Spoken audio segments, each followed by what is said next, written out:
When The Way We Were first hit theaters in 1973, it didn't just entertain, it ignited a cultural storm. Audiences weren't simply watching a love story unfold on screen. They were convinced they were witnessing something real. The pairing of Robert Redford and Barbra Streisand blurred the boundary between performance and passion so intensely that speculation about an off-screen affair spread like wildfire through Hollywood. Their chemistry was electric, almost too perfect, and it left millions wondering if the fire between Katie and Hubble had spilled into reality.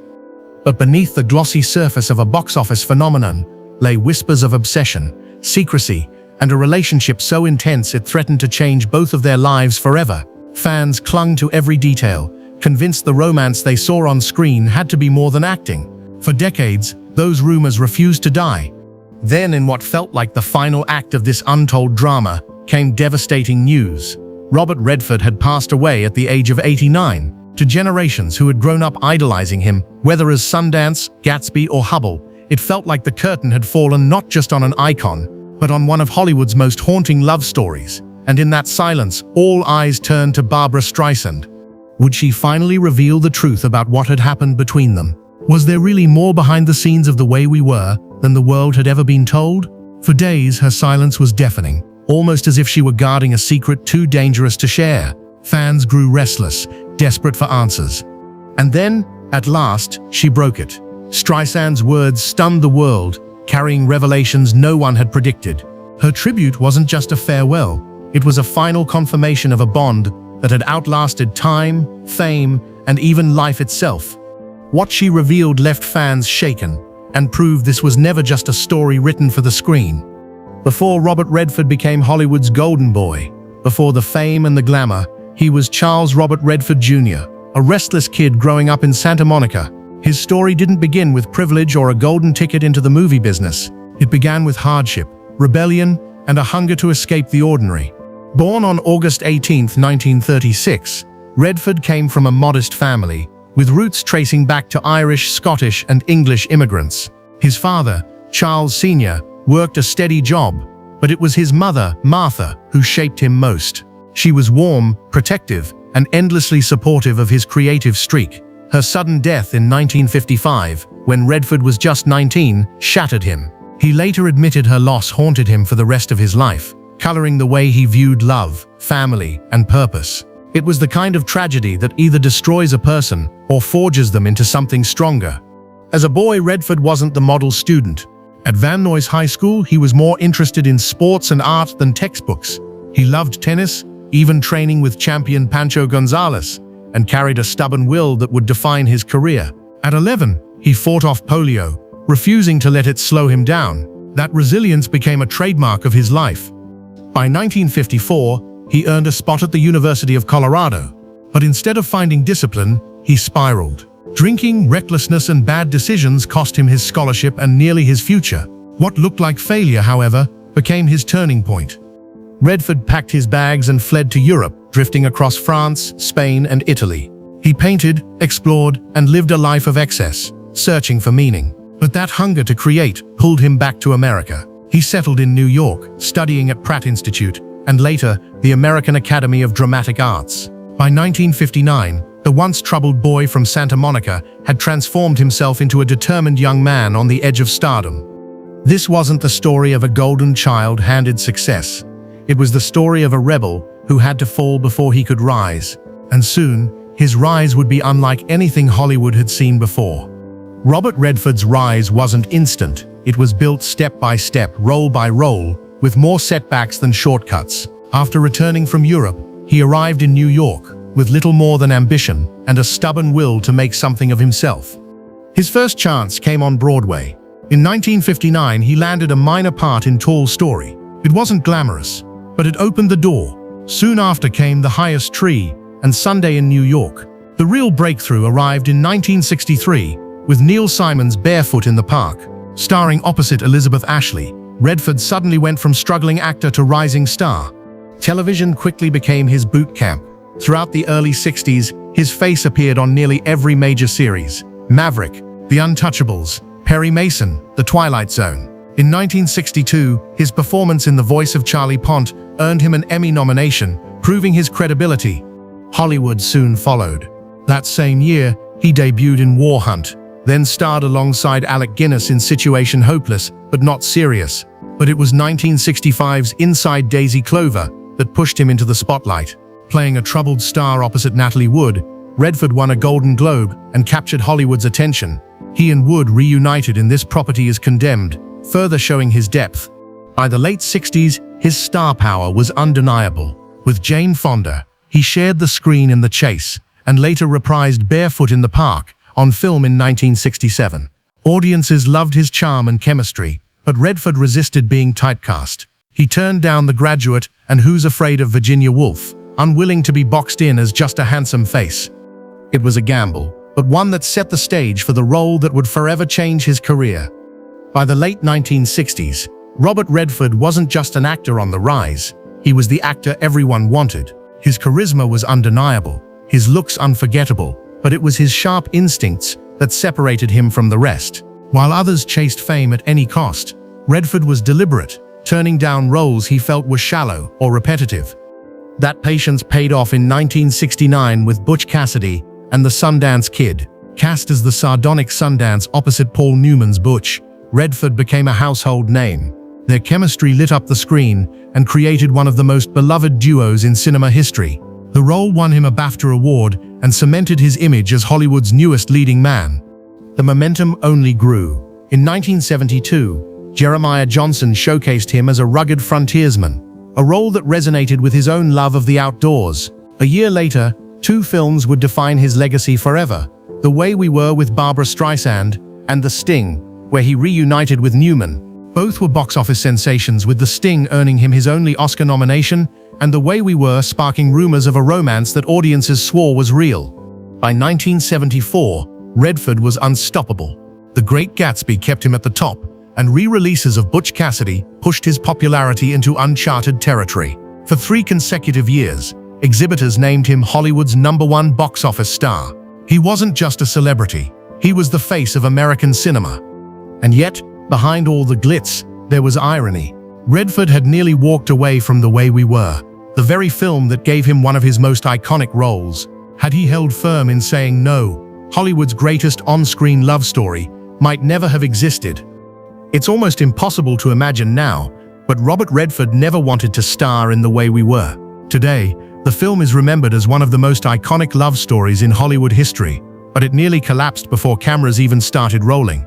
Barbra Streisand believed in the project from the very beginning. To her, the story of Katie Morosky, a fiercely political activist, falling for Hubble Gardner, the privileged golden boy, was irresistible, and in her mind, only Redford could embody Hubble. But Redford didn't see it that way.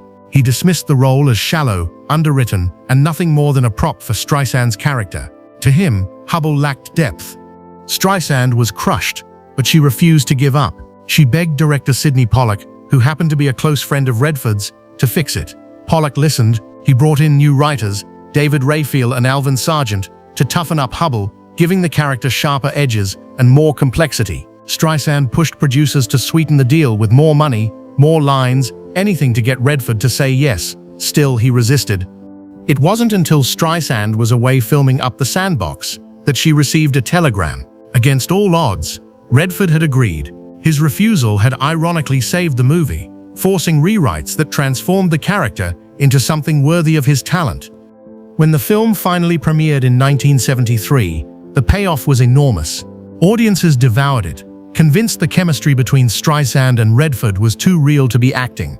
The movie earned 6 Oscar nominations, a Golden Globe, 2 Grammys, and box office domination. But more than awards, it left behind a spark so combustible, so alive, that fans swore it had to be more than fiction. The greatest irony: Hollywood's most enduring love story was born out of Redford's rejection, and it almost never happened at all. Behind the fame, Robert Redford's life was marked not by scandal, but by quiet devotion, heartbreaking loss, and a search for balance. His private story was far more complicated than the golden boy image the world adored. In the late 1950s, before Hollywood had even noticed him, Redford met historian Lola Van Wagenen. Their connection was instant, and by 1958, they were married in a modest ceremony. The young couple moved to New York, where Redford studied art and stumbled into acting. But almost as soon as their life began, tragedy struck. Their first child, Scott, died just 2 months after birth. The loss haunted them both, shaping Redford's view of love and fatherhood for decades to come. Still, they pushed forward, raising 3 more children, Shauna, James, and Amy. Through the 1960s and 70s, as Redford's career skyrocketed, Lola remained his anchor. She was at his side when Butch Cassidy and The Way We Were made him a household name. But the pressure of constant fame and the grind of Hollywood eventually eroded their bond. After 27 years together, they divorced quietly in 1985, parting with respect rather than bitterness. In the years that followed, Redford's relationships were more private. He briefly dated Swedish actress Lena Olin and later spent time with costume designer Kathy O'Rear. But it wasn't until 1996, at his Sundance resort in Utah, that he found lasting companionship with German multimedia artist Sibylle Sagers. Unlike others, she wasn't dazzled by his fame. Their bond grew through shared passions for art and environmental activism. In 2009, they married in Hamburg, and Redford often credited her with giving him a whole new life. Even so, grief never fully left him. In 2020, his son James, an acclaimed filmmaker, passed away from cancer, reopening wounds from the past. Through triumph and tragedy, Redford's love life revealed a man who loved deeply, endured loss quietly, and always sought renewal. Robert Redford's on-screen romances helped define Hollywood for decades. With his sandy blonde hair and piercing blue eyes, he was the picture of charm. Yet behind the camera, things were often more complicated. His co-stars adored him, clashed with him, and remembered him in ways that revealed the man beneath the golden image. Take The Way We Were. On screen, Redford and Barbra Streisand were magnetic, so much so that fans swore their chemistry had to be real. Off-screen, it wasn't so simple. Streisand admitted she was infatuated with him, while biographers claimed her feelings made Redford cautious. He reportedly wore 2 athletic supporters during intimate scenes to keep things professional, and even pushed Streisand to wear a bikini under bedsheets so their moments looked less suggestive. When asked to deliver the line, "It'll be better this time," he refused, saying Redford could never be bad in bed, not even as Hubble. The tension was undeniable, but it gave their scenes a spark audiences never forgot. Then there was Jane Fonda, Redford's co-star in 5 films, including Barefoot in the Park and Our Souls at Night. Fonda admitted she was always in love with him, but circumstances and his moods kept them apart. She once revealed that he didn't like to kiss on screen and was often difficult, even suggesting he carried an issue with women. Still, she described him as a good man, and Redford himself said working with her was always easy. Meryl Streep offered yet another perspective. During Out of Africa, she confessed to a massive crush, especially after the now iconic river scene where Redford washes her hair while reciting poetry. For her, the moment was like a love scene without touching. Even actresses like Demi Moore and Michelle Pfeiffer later recalled him with warmth, calling him unforgettable. For all the tension, Redford's leading ladies never forgot him, a sign of just how powerful his presence really was. When news broke that Robert Redford had died at 89, the world stopped to remember one of Hollywood's last true icons. Tributes poured in from actors, directors, and fans who had grown up with his films. But amid the flood of memories, one voice was missing. The woman most tied to his legacy on screen, Barbra Streisand. Their pairing in The Way We Were wasn't just a casting choice, it was a cultural event. Audiences had spent decades convinced their chemistry was too real to be confined to fiction. So when Redford's death dominated headlines, fans turned to Streisand, waiting for her to speak. What would she say about the man who had defined one of the greatest love stories ever put on film?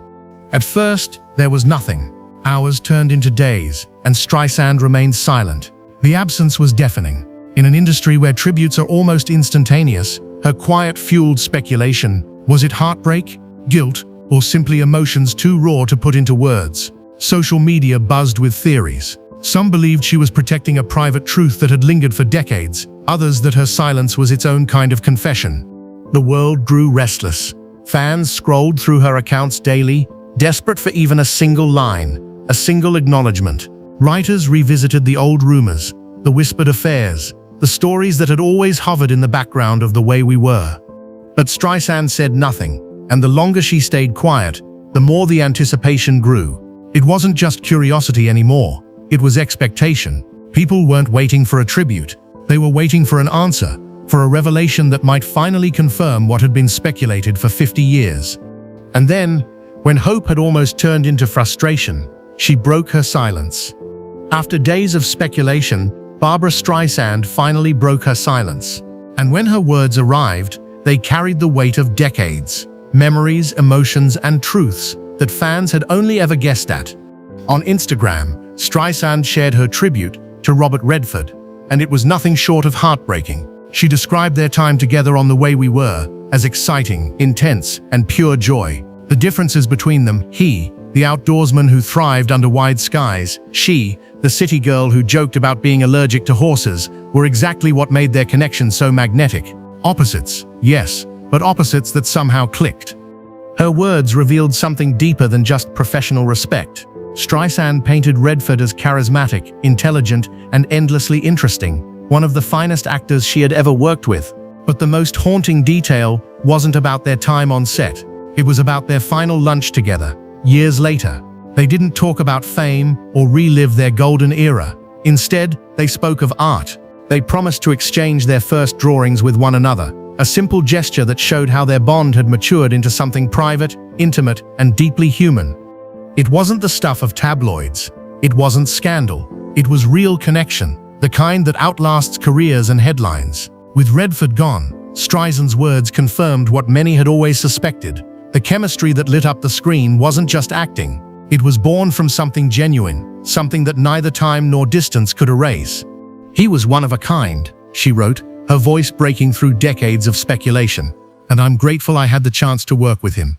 For fans, it was a curtain call, tinged with sorrow. Proof that some love stories don't end with the credits. They linger, echoing long after the lights go down. Robert Redford's journey was more than Hollywood legend. From a restless boy chasing art to a global icon, he became one of cinema's most enduring faces. Yet beyond the films, it's his bond with Barbra Streisand that continues to captivate. When The Way We Were premiered in 1973, audiences weren't just moved, they were convinced they had glimpsed something real. That spark between Redford and Streisand became a cultural obsession, blurring the line between fiction and truth. And when Redford passed at 89, the question resurfaced: what did it all mean? Streisand's silence only deepened the mystery. But when she finally spoke, her words revealed something more profound than gossip could ever capture. She remembered him not as a co-star, but as a man, charismatic, intelligent, and unforgettable. Her memory of their last lunch, trading talk of art and promising to exchange drawings, showed a quiet intimacy untouched by fame. There was no scandal to expose, no hidden affair to confess. What remained was something rarer, a connection that outlasted decades, and a love story that didn't need labels. In the end, their story proved that the greatest romances aren't always written in scripts. Some live quietly, between two people, and echo long after the lights go down.